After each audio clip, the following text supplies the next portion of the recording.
Here, back in Manhattan, Andy turns his point of view into big business at his ascendant creative agency, Partners and Spade. I'd call the space an office, but that might be stretching it.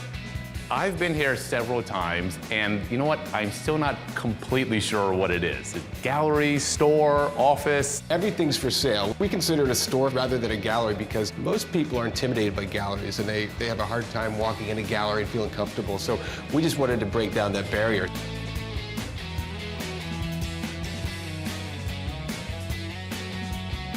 That says pistachios. Yeah, this is that actually an art project? These are pistachios for parties.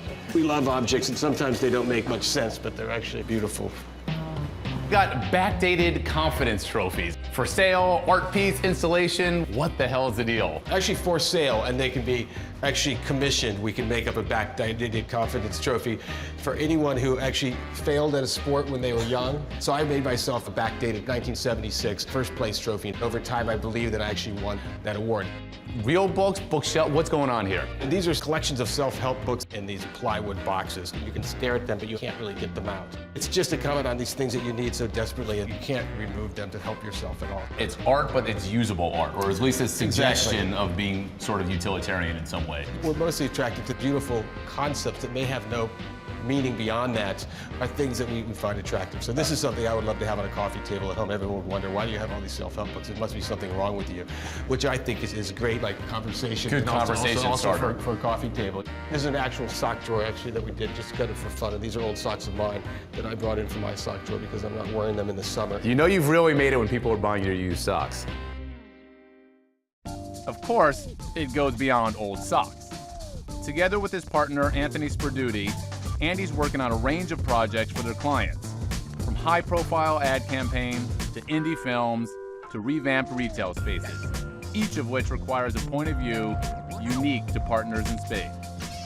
What you guys are, at the end of the day, is kind of a creative agency, right? You've got advertising clients, but you also do some films, some books, boatload of stuff back here, right? The business is this creative agency back here, and the agency works with various clients, some fashion clients, some product clients, some consumer goods client, but that's what we do. So we're creative directors. Anthony is an art director, graphic designer. I'm a writer.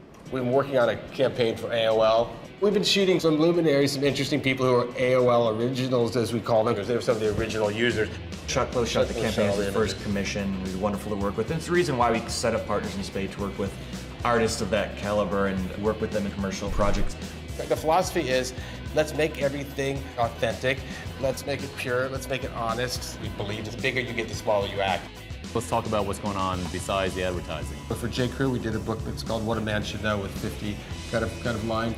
Seen that one, Ideas yep. about what a man should know with illustration by Hugo Guinness. We did another book for J. Crew called What I Didn't Get for Christmas. It just adds texture to the brand. It has a weight to it that sometimes an advertising campaign won't. The amount of pots you have on the stove is a little overwhelming. How about we head out, check out the neighborhood, see some of the projects you're working on. No project captures the Partners and Spade sensibility better than J. Crew's hugely successful liquor store men's shop. Andy imbued it with his own vintage-inspired tastes, redefining our idea of what a clothing store should be.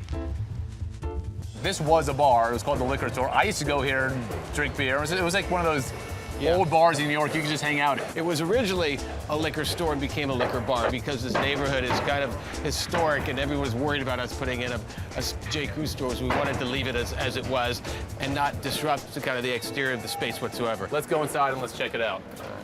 How did this come together?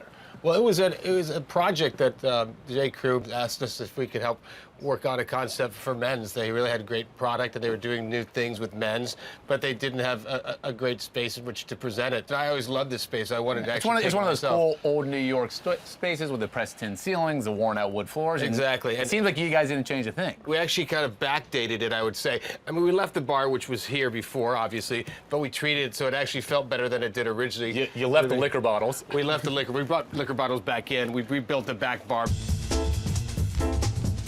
One of the things that we adamant about was actually keeping the old signage here. We showed it to you from the outside, I think we walked by it, but if you can see the wines, this was Liquors. This was the original address and the old fixturing from the door, the wires. There were old spider webs here, which we tried to keep, and we had to clean the windows off, so we let spiders go shortly after. and let them like live up there for a while so that they'd spin the webs again. And that wasn't successful. So we ended up having to get exterminated. Maybe you didn't pay him enough. We didn't pay him enough. You don't try to force your design out of space. You kind of let the design be what it is and try to bring it back up to what was there originally. And that was the goal here. And I think it was successful overall, and it's worked.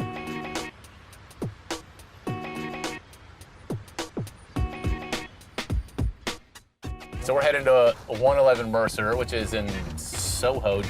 Someone saw this presentation. They asked us to design a hotel in Tokyo, so we're going to Tokyo in 2 weeks. You went to a hotel in Tokyo? Yeah. Wow. Would it be similar in spirit to the 111 Mercer, or? It's actually not. We couldn't do anything like we've done here for 111 Mercer in a modern space because we're just basically embracing what exists.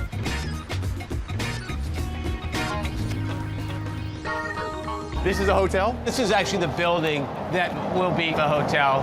We're working on putting a restaurant in downstairs, and there'll be a concierge who will help you with anything you need around Soho. I mean, there'll be like kitchens in there? There'll be kitchens in there. It'll have all the stuff that anyone needs to live. So if you're going to live for a month and you're going to rent a place in Soho, you can do it through Craigslist. But this is going to be kind of an alternative to that, to live in someone's home, to feel like it's your own. If you want to come to Soho in the 70s, the early 80s, this is what they looked like. I mean, this is basically the form they were in, and people lived in these. But generally, we're trying to bring back the spirit of Soho in the 70s. If you're walking by, you're not necessarily going to know it's a hotel, right? You won't know it's a hotel. The signage you see right here, if you look up here, you can look at, like, we're actually leaving this. Like, some of the marks that were done while they were kind of working construction to do it for people who walk by. We're going to leave some of these marks here, which will be the only way we'll advertise the address and the name of the hotel. You'll be keeping it real. We'll be keeping it what it is. We won't be on the show Hoarders anytime soon, but it's going to be too much.